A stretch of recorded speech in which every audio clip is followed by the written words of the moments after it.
Good morning, Patriots. Everybody's having a blessed day. If you got a birthday today, God bless you, and I hope you have a great day. Everybody sees what's still going on in this country. You know what's going on with the teenagers the other day kind of reminded me of something during the school year. My daughter needed some help with some history homework.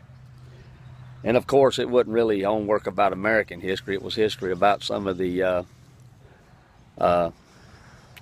Egyptian countries overseas. You know, some of their how they lived and all that stuff. So I got in her book and I was reading some of her history book, and I noticed some of the history or some of the pages in the history book when it got to places like World War II and all that stuff. There was only one page on it, but it had 2 or 3 pages of Hitler, and it really didn't. It didn't really make Hitler look all that bad in that book, and it got me thinking. You know, this country or this school system and this government are trying to, in my opinion, get rid of a history of America where our children don't understand, they won't know the real history of America. So, you know, everybody out there knows the great thing that, you know, if you stupid history don't repeat itself, stupid men repeat history. Well, in my opinion, they're trying to get rid of our history. And I think it's time that when we do get somebody up there in office that will stand for America and stand for what our principles is, that this shit gets changed, excuse my language, where we start teaching the real history of America again. What really happened in World War II? What really happened in World War I with the Versailles Treaty, that arrogant men that actually pushed Germany into the position where, you know, if it wouldn't, even if it wasn't Hitler, they'd have probably went to war anyway. But I ain't saying what Hitler did was right. Now, Hitler was an evil man, but the thing is, they put Germany in a position where they didn't have a choice. They did what they did.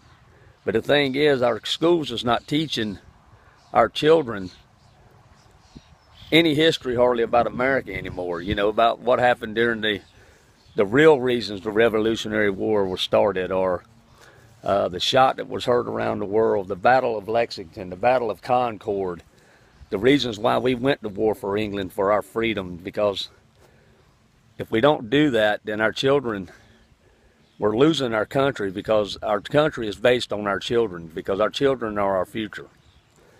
And it makes, you know, when you see these kids out here, they disrespecting these police officers and all.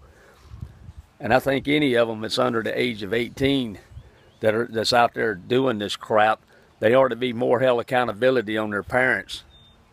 Because, you know, it's their parents is the number one, in my opinion, it's the parents and the political leaders out there that's setting an example for these children, that's making them think they can do this. And I think they should be more held accountability on what are their parents doing to stop this shit. And it's like my flower garden right here, Patriots. You see this? See that flower garden right there? I work on that flower garden every day to nourish it and give it water and stuff that it needs to grow and become beautiful.